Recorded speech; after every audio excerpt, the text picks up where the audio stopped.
Hello' everyone, আজি যাত্ৰা আৰম্ভ কৰিলোঁ ঈদ খাবলৈ মাহীহঁতৰ ঘৰলৈ। আৰু জালুকবাৰী গাড়ীগাঁৱত আছিল মাহীহঁতৰ ঘৰ, গতিকে আমি ওলালোঁ। আৰু এয়া মাইনাক আগত লৈ বহিছে মোৰ ভণ্টি, পিছফালে মা, মই, মাহী আমি বহিছোঁ। আৰু তাই গোটেই ৰাস্তাত এনেকৈ নাচি নাচি খুব এনজয় কৰি গৈ আছিল। এই জালুকবাৰী পোৱাৰ আগতে যিখন ফ্লাইঅভাৰ আছিল তাতে কিছুমান এনেকুৱা দৃশ্য। আৰু এয়া ইউনিভাৰ্চিটিৰ কেম্পাছৰ এইখিনিতে। আৰু আহি পেলাই অৱশেষত মাহীহঁতৰ ঘৰ পালোঁ। এজনী সৰু মাহী আছিলে আমাৰ, আৰু ব্যস্ত হৈ যে মহা আছিলে পিছফালে, মাহী আছিলে।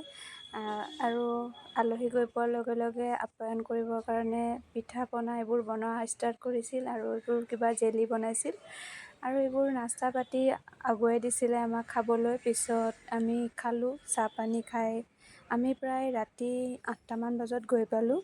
আৰু এজনী আমাৰ মাহীজনী, এই মাহীৰ ছোৱালী এজনী চুহানা মা আছিলে। আৰু এইবোৰ আমি চাহ পানী খাই অলপ এনজয় কৰিলোঁ। তাৰপিছতে এয়া ৰাতিৰ আহাৰ আমি গ্ৰহণ কৰিলোঁ, অলপ লাইটকৈ খাম বুলি কোৱাৰ বাবে, খুব বেছি বনোৱা নাই। আৰু আমি গৈ গাড়ীগাঁৱৰ এনেকৈ লাইটিং যিখিনি কৰিছিল ঈদৰ ডেক'ৰেশ্যন, তাত অলপমান গ'লোঁ, অলপ আমি ফটোজ ল'লোঁ।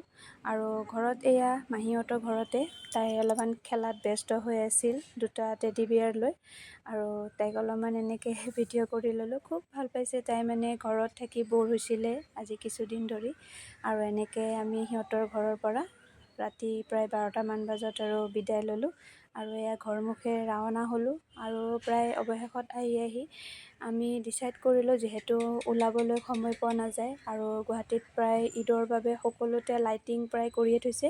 আমি গ'লোঁ সিজুবাৰী হাতীগাঁৱৰ লাইটিং চাব, আৰু এয়া তাৰে কিছুমান দৃশ্য। ইমান ধুনীয়া লাগিছিল নহয়, ৰাতি আমি ঘৰ পাওঁতে প্ৰায় 1:30-2টা বাজিছিল। আমি লাইটিং চাই ঘূৰি ফুৰিছিলোঁ, আৰু এনেকৈ লাইটিংবোৰ চাই আছিলোঁ। বহুত ধুনীয়া মানে সজাইছিলে। আৰু বেছিদিন যিহেতু নাথাকে, ঈদৰ দুদিনলৈকে থাকিব, গতিকে আমি সকলোখিনিয়ে ডিচাইড কৰিছিলোঁ যে এনেকৈ চাম। হাতীগাঁৱৰো ইয়াত আছে লাইটিঙৰ কিছুমান দৃশ্য, আৰু গুৱাহাটী গাড়ীগাঁৱৰো আছে, জালুকবাৰীৰ যি ওচৰত গাড়ীগাঁও, তাৰে কিছুমান দৃশ্য আছে।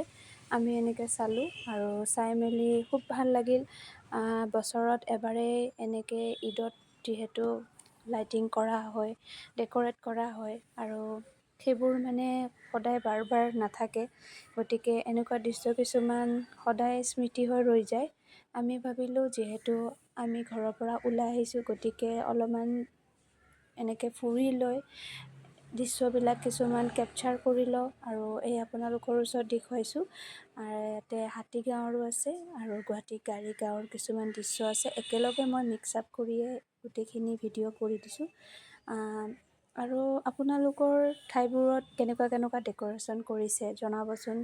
আৰু মোৰ কিন্তু বহুত ভাল লাগিছিল এই ডেক'ৰেশ্যনবোৰ চাই, লাইটিংবোৰত বিৰাট ভাল লাগিছে, আৰু ফটোবোৰো বহুত ধুনীয়া হৈছিলে।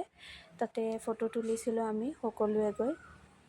আৰু মাহীহঁতৰ ঘৰত আমি ইমান সময় থকা নাছিলোঁ, প্ৰায় 1.5 ঘণ্টামান আছিলোঁ। আৰু সেইখিনি সময়তে কিছুমান ভিডিঅ' কৰি লৈছিলোঁ।